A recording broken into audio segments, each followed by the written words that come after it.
नमस्कार दोस्तों। जी हाँ, मैं विप्लव कुमार।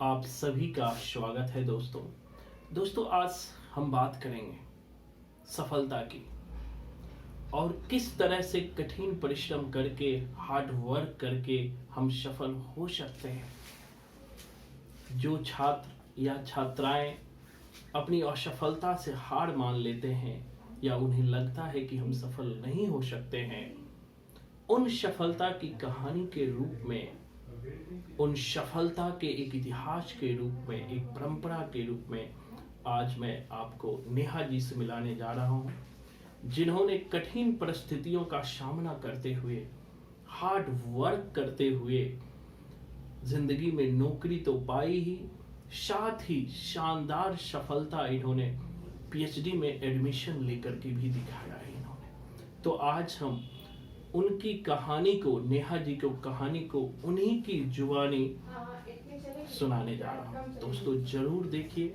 जरूर सुनिए, इनसे आपको जरूर जिंदगी में सफल होने का कुछ न कुछ तो जरूर मिलेगा। तो नेहा जी। नमस्कार दोस्तों, आप सभी का आभार कि आप मेरी बात को सुनने के लिए थोड़ा समय निकाल रहे हैं। मैं बताना चाहूँगी कि मैंने 2011 में हिंदी से ही एमए किया था। उसके बाद शादी हो गई, जिम्मेदारियां बढ़ गई। फिर उसके बाद दोबारा पढ़ने का मन किया। जिम्मेदारियों के साथ साथ फैमिली और पढ़ाई को देखना और छोटी सी नौकरी भी की थी। फिर धीरे धीरे आगे बढ़े। फिर विप्लव स्टडी सेंटर में आए 2016 में। फिर वहाँ से पढ़ाई ज़ीरो से शुरू किया। दोबारा ज़ीरो हो चुके थे, ज़ीरो से दोबारा शुरू किया। फिर संघर्ष करके एमफिल में एडमिशन लिया। एमफिल में एडमिशन लेके 2019 से लगातार मैं देती आ रही थी पीएचडी, पर कहीं हो नहीं रहा था। पर इससे निराश नहीं हुई और हमेशा यही सोचती रही, कभी तो कोई ऐसा दिन आएगा जब मैं भी सफलता को प्राप्त करूंगी। तो आज वो दिन आया और मैं धन्यवाद करती हूँ विप्लव सर का, जिन्होंने मेरा मार्गदर्शन किया और हमेशा पॉजिटिविटी दी है कि जैसे सब मेहनत करते हैं तुम भी मेहनत करो और तुम्हारा भी रिजल्ट होगा ही होगा। ऐसे ही सभी का रिजल्ट होगा जो किसी लक्ष्य को ठान लेते हैं।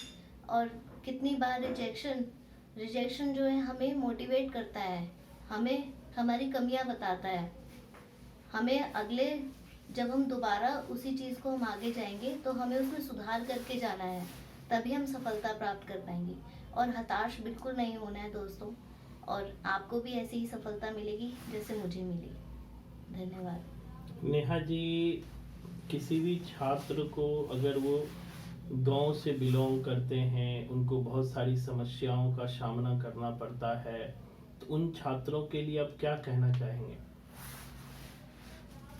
समस्याएं हर किसी के जीवन में होती हैं, चाहे वो गांव में रहता हो चाहे वो शहर में रहता हो। ये है कि शहर में थोड़ी सुविधाएं हैं, गांव में सुविधाएं कम हैं।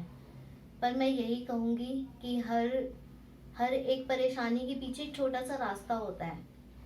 धीरे धीरे कोशिश करके हम उस रास्ते तक पहुंच जाते हैं। अगर बिल्कुल ही हम निराशा हो जाएंगे तो हम नहीं प्राप्त कर पाएंगे। और जब कुछ बड़ा पाना है तो रास्ते में रोड़े तो आएंगे ही। तो बस हमें डट के ही रहना है कि हमें जो भी हमारा लक्ष्य है, सभी समस्याओं को पार करके हमें पहुंचना ही है। आप कितने घंटे पढ़ाई को आवश्यक मानते हैं कि कितना पढ़ना चाहिए किसी को भी? बहुत सारे छात्रों का मेरे से भी सवाल आता है, हमारे पास भी, कि कितने घंटे पढ़ने चाहिए, किस तरह पढ़ना चाहिए। मैं तो बताते रहता हूँ, लेकिन आप भी बता सकते हो कि किस तरह तैयारी किया जा सकता है, कैसे पढ़ा जा सकता है। इसके बारे में कुछ बताइए।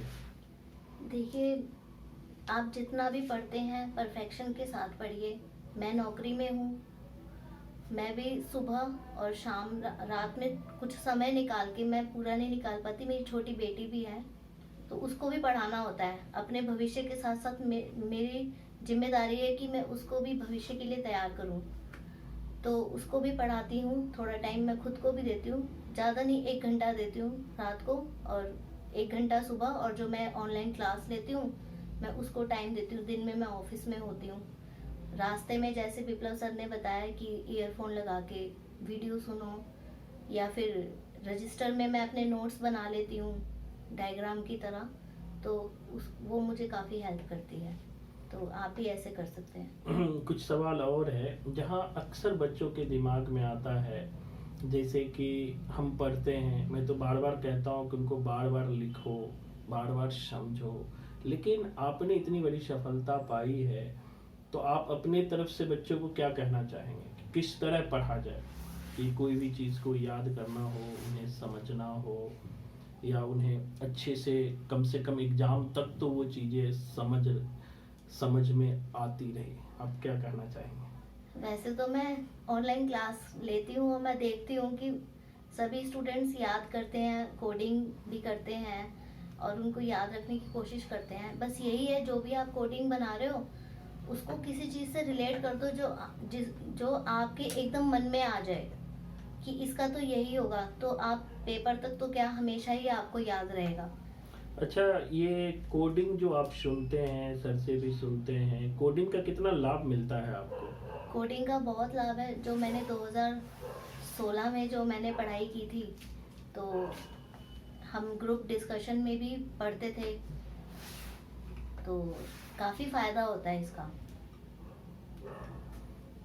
और बाकी डीपली तो पढ़ना ज़रूरी है, क्योंकि इंटरव्यू जब आप देने जाएंगे तो आपसे डीपली क्वेश्चन पूछे जाएंगे और आपकी समझ देखी जाएगी। तो कोडिंग तो ठीक है, अब आप एग्ज़ाम के लिए लर्न करते हो, पर उसको डीपली भी समझ के अपने थॉट्स को क्लियर कर सकते हो। एक अंतिम सवाल है नेहा जी, कि बहुत सारे हमारे पास पर्सनली फ़ोन आता है, जो खास करके शादीशुदा महिलाएं हैं जिनके बड़े बड़े बच्चे हैं, वो बहुत परेशान रहती है, वो भी कुछ करना चाहती है, वो भी ज़िंदगी में कुछ पाना चाहती है। मैं तो उनको हर दिन मोटिवेट करता हूँ, लेकिन मैं आप, चूँकि आपके भी बच्चे हैं, आप भी इन चीज़ों को समझते हो, झेलते हो, तो पर्सनली वहाँ पे जाके आप ही बता सकते हो कि किन किन समस्याओं का सामना करना पड़ता है। और अगर एक महिलाएं जो पढ़ना चाहें, जो क्लास से जुड़ना चाहें, वो किस तरह मैनेज कर सकती है, क्योंकि आप एक मिसाल हो कि आप सुबह 9 बजे से 8 बजे तक जॉब करते हो, 6 बजे शाम तक, उसके बाद आकर के पढ़ाई भी करते हो, अपना घर को भी देखते हो, हर चीज़ को किस तरह मैनेज कर लेते हो, ये अंतिम सवाल है। और ख़ास करके ये सवाल हर वो महिलाओं को सामना करना पड़ता है जो आगे बढ़ना चाहती है, क्योंकि हमारे पास भी फ़ोन आता है, वो यही बोलती है कि सर मेरे पास टाइम मैं मैनेज नहीं कर पाता। अगर कोई बच्चे हैं जो ऑलरेडी जॉब कर रहे हैं, उनको सबसे बड़ी समस्या यही है कि उसका सवाल ही होता है सर हम टाइम मैनेज नहीं कर पा रहे हैं। लेकिन ये बात को आप अच्छे से एक्सप्लेन कर सकते हो, क्योंकि आप उन चीज़ों को टाइम मैनेज करते हुए भी आपने सफलता पाई है। टाइम की तो समस्या होती ही है, सभी के पास है। और अगर किसी लक्ष्य को पाना है तो हमें टाइम करना ही पड़ेगा, उसको बांटना ही पड़ेगा। और अगर मैं भी इंसान हूँ, मैं भी थक जाती हूँ, पर मैं बेटी को देख के सोचती हूँ कि इसको भी पढ़ाना है, तो उसकी भी पढ़ाई कराती हूँ। फिर मुझे लगता है कि मुझे भी आगे बढ़ना है, कुछ नाम कमाना है। ज़रूरी नहीं है कि नौकरी के लिए ही पढ़ाई की जाए, पढ़ाई तो पूरी ज़िंदगी के लिए होती है। तो यही सब चीज़ें मुझे मोटिवेट करती हैं। और मैं चाहे थोड़ा पढूं, ये नहीं कह रही कि आप 10 घंटे पढ़ो, 8 घंटे पढ़ो, आप जितना भी पढ़ रहे हो, चाहे 1 घंटा पढ़ रहे हो, 2 घंटा पढ़ रहे हो, पूरे कंसंट्रेशन के साथ पढ़िए, तो वो आपका टाइम यूटिलाइज होगा। बहुत अच्छा। एक अंतिम सवाल और है नेहा जी, आप विप्लव स्टडी सेंटर में जुड़े, उससे आपको कितना लाभ हुआ? आज मैं और अगर कोई बच्चे जुड़ना चाहे तो उसके लिए क्या करना चाहिए? आज मैं आपके सामने खड़ी हूँ, ये सब बोल पा रही हूँ, तो आप देख ही सकते हैं। मैंने एमफिल की, मेरी बुक भी पब्लिश हुई हिंदी साहित्य में, अभिग्रहण तुलनात्मक, मैंने उस पर काम किया था एमफिल में। तो मैं एक लेखिका भी बन गई हूँ, तो ये सब। और अब पीएचडी में भी एडमिशन ले रही हूँ, तो ये सारा श्रेय विप्लव स्टडी सेंटर को ही जाता है। और मैं तो कहती हूँ हर बच्चे को जुड़ना चाहिए। हम एक दूसरे से ही तो सीखते हैं। हम हम सभी ज़ीरो होते हैं, हम एक दूसरे से ही सीखते हैं। मैं कुछ भी नहीं थी, मेरे को कोई नहीं जानता था, पर अब देखिए काफ़ी लोग मतलब अप्रिशिएट करते हैं और चाहते हैं कि हम भी वो मुकाम हासिल करें। धन्यवाद नेहा जी। और आगे और भी आप तरक्की करें और भी सफलता प्राप्त करें। और आप सभी को भी बहुत बहुत धन्यवाद कि आप सब ने इतना समय निकाला। तो मेरा अंतिम कहना यही होता है हर इंसान से कि इंसान से बढ़कर कुछ नहीं होता है। बस कहता है एक पत्थर तो तबीयत से उछालो यार, आपको मंजिल जरूर मिलेगी। धन्यवाद दोस्तों। धन्यवाद।